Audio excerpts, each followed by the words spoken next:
from yoga mats in subs to questionable ingredients in burgers, and even Szechuan riots. These fast food controversies rocked the industry like never before. In 1998, McDonald's introduced its Szechuan sauce, which was largely forgettable, until it gained unexpected fame after being featured on Rick and Morty, turning it into a cultural phenomenon instead of a mere condiment. And it's delicious! And then they got rid of it, and now it's gone. This is the only place we're gonna be able to try it, is in my memory. Rick, you're doing this bit while your brain is melting. Okay, all right.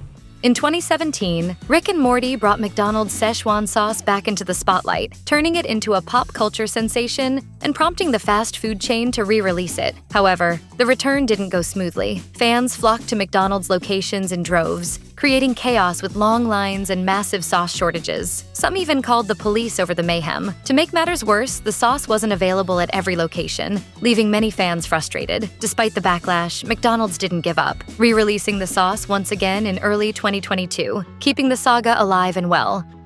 In 2013, Burger King customers in the UK and Ireland were shocked to learn that their beloved Whoppers contained an unexpected ingredient, horse meat. The revelation caused a public uproar, as horses are not a common food source in these regions. While Burger King attempted to reassure customers that the quality of the food was unaffected, the backlash was swift and intense. The controversy escalated, with the fast food chain admitting that some of its patties contained traces of horse DNA. Burger King tried to downplay the issue, claiming the horse meat was only present in minimal amounts, but the damage was done. To make matters worse, the scandal expanded beyond Burger King, as the horse meat was traced to Polish meat suppliers, further deepening the crisis. This scandal, which became known as Horsegate, was not limited to one chain. Other fast food companies and even major grocery stores were caught up in the controversy, exposing widespread problems with food sourcing and transparency throughout the industry. The public was left questioning the integrity of the entire supply chain.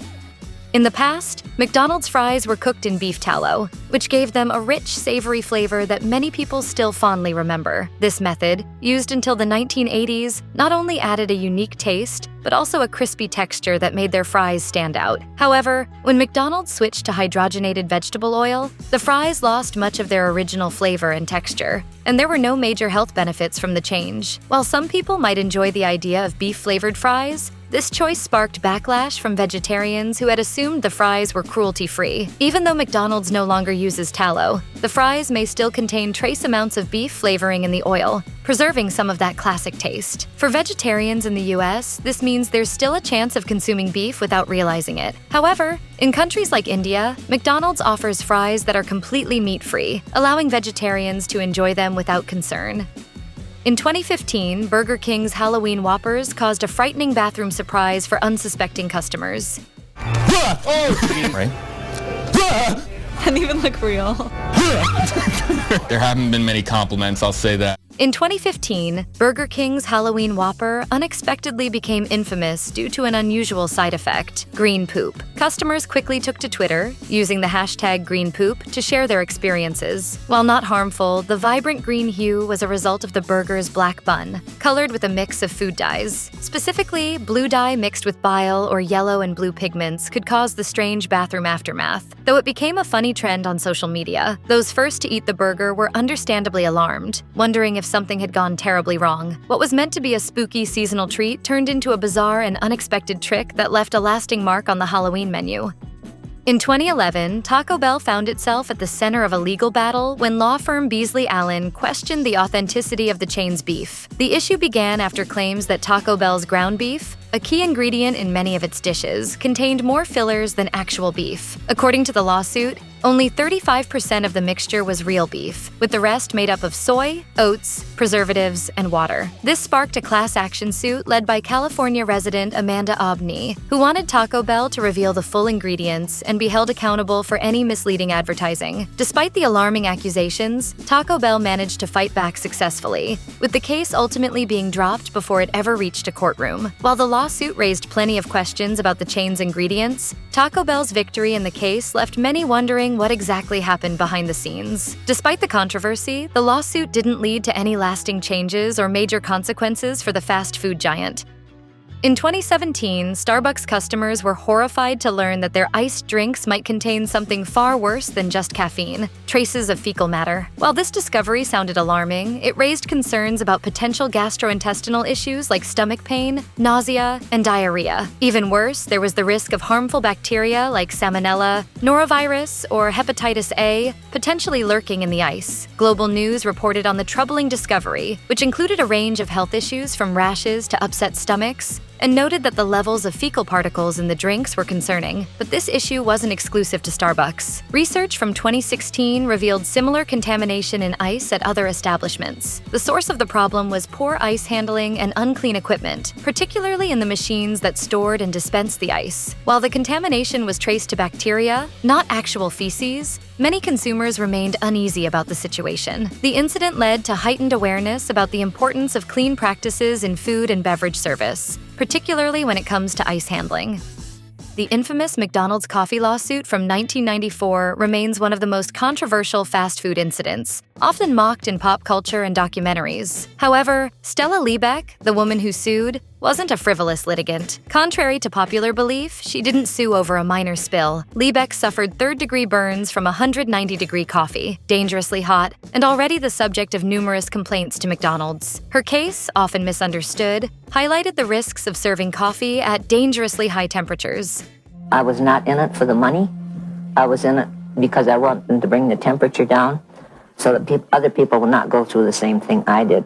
Stella Liebeck wasn't seeking millions, just help with her medical bills. After McDonald's offered her less than $1,000, she sued and won. The Texas Trial Lawyers Association described her burns as severe, and McDonald's acknowledged the coffee wasn't safe to drink. Years later, the chain faced another lawsuit involving a caramel macchiato. A woman alleged she burned her throat and discovered a chemical film in the drink, raising questions about its safety and ingredients.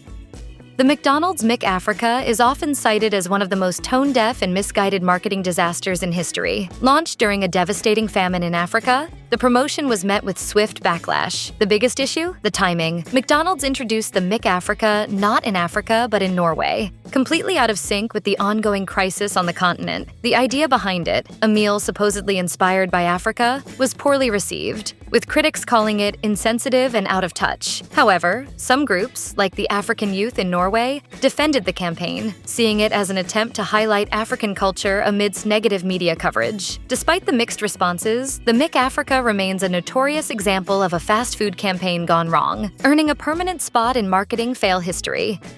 The early 90s were a tough time for McDonald's, with numerous challenges to overcome. On top of the infamous hot coffee lawsuit, the company also rolled out the McLean Deluxe, a burger that was meant to be a healthier alternative but ended up being a total flop. Launched in response to growing concerns about fast food's role in unhealthy eating habits, the McLean Deluxe was designed to offer a low-fat, healthier option. However, it ended up being bland and underwhelming in taste, failing to capture the interest of customers. The McLean Deluxe came on the heels of criticism about McDonald's high-fat, high-cholesterol menu, but instead of delighting health-conscious consumers, the burger lacked flavor and quickly became a punchline. Adding to its woes was the fact that it contained carrageenan, a seaweed-derived ingredient, which turned many customers off once the information went public. With its lackluster taste and controversial ingredients, the McLean Deluxe didn't stand a chance and was swiftly pulled from the menu.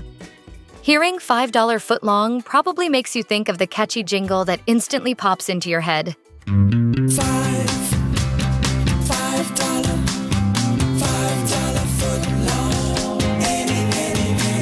In 2013, Subway's $5 footlongs were a huge marketing hit, but the reality didn't quite measure up. Despite the name, these sandwiches were only 11 inches long, leaving customers feeling shortchanged. When the issue came to light, Subway's response only made things worse. The chain claimed Footlong was just a name and wasn't meant to represent an actual measurement, then tried to blame international franchises and the metric system. However, this explanation didn't sit well with fans, especially since Subway had previously touted the sandwich's length in commercials dating back to 2008. The whole situation left a bad taste, showing how far off the mark their response was.